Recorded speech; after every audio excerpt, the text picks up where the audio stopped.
Hi friends, welcome to my channel. బామ్మగారు జగదాత్రిని కోపంగా ఎందుకు మా మేఘన నో చెప్తే నువ్వు చక్కగా హెస్ చెప్దామనా అని అనగానే కౌశికి అయోమయంగా చూస్తూ ఉంటుంది. అప్పుడు జగదాత్రి ఇలా అనేస్తుంది, బామ్మ పెద్ద జోకర్ వదిన అని అనగానే అందరూ షాక్ అవుతారు. అయ్యో నేను అలా అనలేదు అని అంటూ కేదార్ దగ్గరికి వంగి ఏదో ఒకటి కవర్ చేయి అని అనగానే బామ్మగారు భలే పంచులు వేస్తారు టైంకి, జగదాత్రి అందుకే అలా అంది అంటూ కవర్ చేస్తాడు. ఇక మీరు వెళ్ళండి టైం అవుతుంది అని మేఘనాని అనగానే వెళ్తున్న మేఘనా కాలికి నిషిక కాలడ్డం పెట్టి కింద పడేస్తుంది. దాంతో అమ్మా అంటూ కింద పడిపోతుంది. కేదార్ బామ్మగారు ఇద్దరూ కలిసి పైకి లేపుతూ ఉంటారు. అయ్యో ఇలా పడిపోయావంటే హాస్పిటల్కి వెళ్దాం పదా అని అంటూ నడవమంటూ ఉండగా నడవలేక నొప్పితో బాధపడుతూ ఉంటుంది మేఘన. దాంతో నిషిక వెళ్ళు కేదార్ మేఘనాని చక్కగా కార్లో ఎత్తుకొని తీసుకెళ్ళి కూర్చోబెట్టు అనగానే కేదార్ జగదాత్రి వైపు చూస్తాడు. ఇక జగదాత్రి నో అన్నట్టు తల అడ్డంగా ఊపుతూ ఉంటుంది. ఇక ఏంటబ్బి చూస్తున్నావు, వెళ్ళు తీసుకెళ్ళు అని వైజయంతి కూడా అంటూ ఉంటుంది. బామ్మగారు కూడా తను నడిచే పరిస్థితుల్లో లేదు, తీసుకెళ్ళు బాబు అని అంటుండగా కేదార్ మళ్ళీ జగదాత్రి వైపు చూస్తుండగా జగదాత్రి నో అంటుంది. అప్పుడు కౌశిక్కి అందరూ పర్మిషన్ ఇచ్చినా భార్య పర్మిషన్ ఇవ్వాలి కదా అని జగదాత్రి వైపు చూడగానే అందరూ షాక్ అవుతారు. ఇక బామ్మగారు భార్య ఎవరు అని అనగానే వాళ్ళ నిజం ఎక్కడ బయటపడిపోతుందో అని కేదార్ జగదాత్రి టెన్షన్ పడుతూ ఉండగా నిషిక అదే మీ మేఘన పర్మిషన్ ఇవ్వాలి కదా అంటుంది మా వదిన అని అనగానే కౌశికి కూడా అయోమయంగా ఫీల్ అవుతూ ఉంటుంది. ఇక నాకు ఇష్టమే కేదార్, ఎత్తుకొని తీసుకెళ్ళావా అని మేఘన కూడా పర్మిషన్ ఇస్తుంది. దాంతో తప్పక కేదార్ మేఘనాని ఎత్తుకొని తీసుకెళ్ళి కారులో కూర్చోబెట్టి బాయ్ చెప్పి వెళ్ళమంటూ ఉండగా జగదాత్రి కోపంగా అటు వెళ్ళాలా ఇటు వెళ్ళాలా అర్థం కాక మళ్ళీ కేదార్ని వదలలేక వెళ్ళి కేదార్ దగ్గర నిలబడి కోపంగా చూస్తూ ఉంటుంది. దాత్రి అని కేదార్ ప్రేమగా అంటూ ఉండగా తన అరచేతిని అడ్డం చూపించి కోపంగా అక్కడి నుండి పరిగెడుతుంది జగదాత్రి. కేదార్ వెనకాలే దాత్రి అంటూ పరిగెడుతూ ఉంటాడు. ఇక వైజయంతి నిషిక ఈ గొడవని మనం పెంచేసి వీళ్ళిద్దరిని విడదీసి ఆ మేఘనతో సెట్ చేస్తే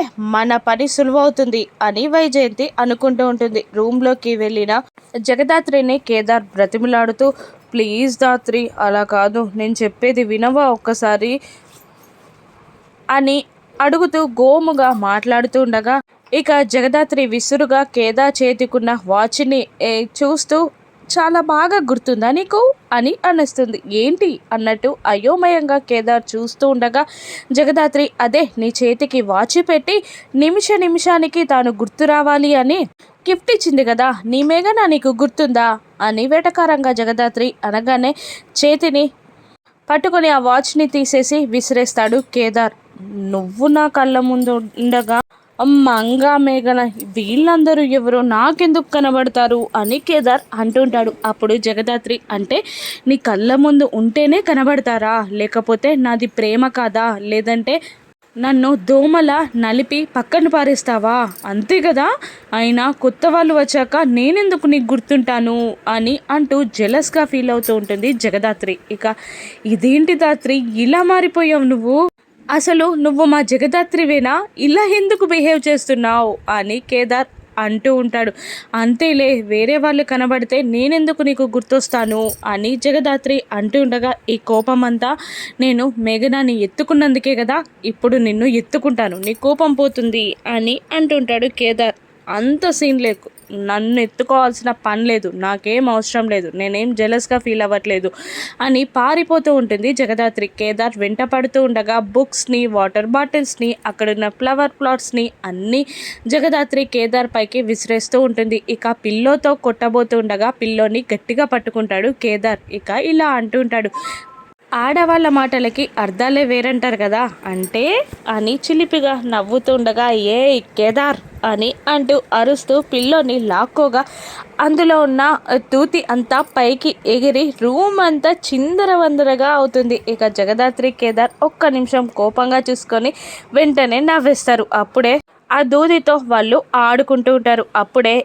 జేడి మొబైల్ రింగ్ అవుతుంది. ఫోన్ లిఫ్ట్ చేసి జై హింద్ సార్ అని సాధు సార్తో మాట్లాడుతుండగా ఆ మహల్ చుట్టుపక్కల మీనన్ మనుషులు తిరుగుతున్నట్టు నాకు ఇన్ఫర్మేషన్ అని అనగానే నేను గెస్ట్ చేశాను సార్, అక్కడ ఇల్లీగల్ దందా నడుస్తుంది కాబట్టి ఒక ఊరిని కాల్ చేయించడానికి వాడు అలా పూనుకున్నాడు. కానీ మీననని నేను ఇంత ఈజీగా గెస్ట్ చేయలేదు.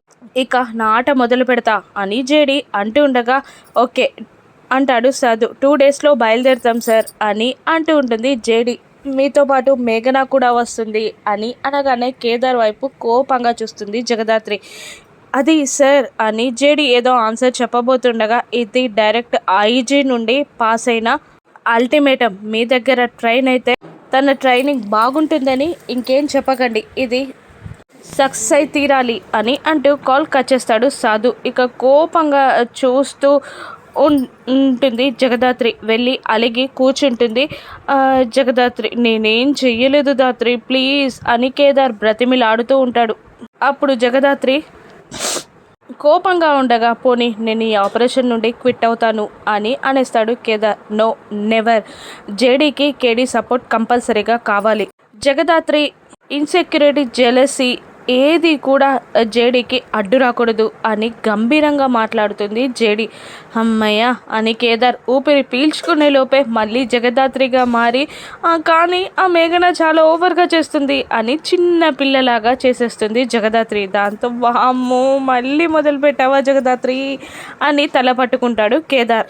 మరోవైపు చిత్రాకి ఇవ్వడానికి వాళ్ళ ఫ్రెండ్స్ని అడిగి బూచి డబ్బులు కలెక్ట్ చేస్తూ ఉంటాడు. ఒక ఫ్రెండ్ 10 lakhs ఇస్తాను అంటాడు. ఇక రోడ్డు మీద వెళ్తున్న బూచి కారుని ఒక వ్యక్తి ఆపేసి ఏంట్రా నా దగ్గర 20 లక్షలు తీసుకొని వడ్డీ కూడా కట్టట్లేదు, ఇప్పుడు 24 lakhs అయ్యాయి అంటూ సుధాకర్ కార్ని లాక్కొని వెళ్ళిపోతాడు ఆ రౌడీ.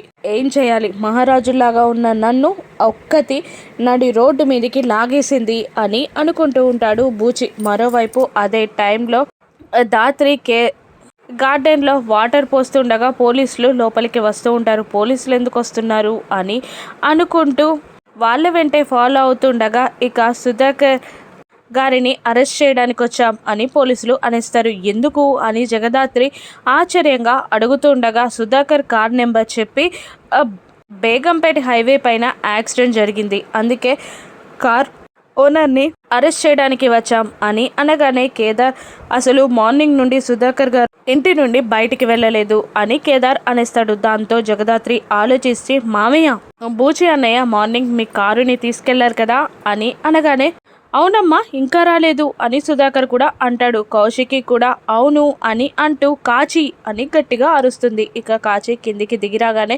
బూచి ఎక్కడికి వెళ్ళాడు అని అనగానే బూచి భయంతో ఆలోచిస్తూ తెలియదక్క ఇంకా బూచి రాలేదు అని అనేస్తుంది కాచి.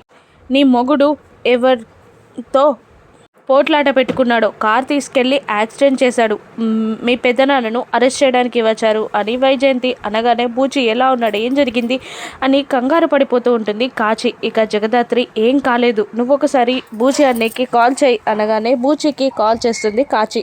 ఎలా ఉన్నావు అని అడుగుతుండగా ఏం కాలేదు బాగానే ఉన్నాను, ఎందుకు అలా అడుగుతున్నావు అని అనగానే కౌశికి ఫోన్ లాక్కొని బేగంపేట పైన యాక్సిడెంట్ అయిందంట, నువ్వెక్కడున్నావు ఎలా ఉన్నావు అని అడుగుతూ ఉండగా వదిన కారు పోయింది అని అనేస్తాడు బూచి. దాంతో వైజయంతి కోపంగా ఏంటల్లుడా మొన్న 50 lakhs పోయాయన్నావు, ఇప్పుడు కారు పోయాను ఎంత తమాషాగా ఉందా అని తిడుతూ ఉంటుంది. ఇక అన్నయ్య మీరేం టెన్షన్ పడకండి, మీరు ఎక్కడున్నారో చెప్పండి నేను వస్తాను అని అంటూ జగదాత్రి హామీ ఇస్తూ ఉంటుంది. ఇక కాచి ఏడుస్తూ ఉండగా జగదాత్రి ఓదారుస్తూ ఉంటుంది. ఇక వైజయంతి నిషిక ఇద్దరు పూచి పైన అబాండాలు మోపుతూ ఉంటారు. కాచి ఇటువంటి వాడు యాక్సిడెంట్ చేశాడు అని అంటుండగా బూచి అటువంటి వాడు కాదు అని అంటూ ఉంటుంది కాచి. ఇక జగదాత్రి కేదార్ ఇద్దరు పోలీస్ ఇన్స్పెక్టర్స్తో మాకు ఒక 1 hour ఇవ్వండి, ఆ కారు దొంగతనం జరిగిందని మేము చెప్పిస్తాం, ఆ తర్వాత మా ఇంట్లో ఎవరిని అరెస్ట్ చేయాల్సిన పని లేదు అంటూ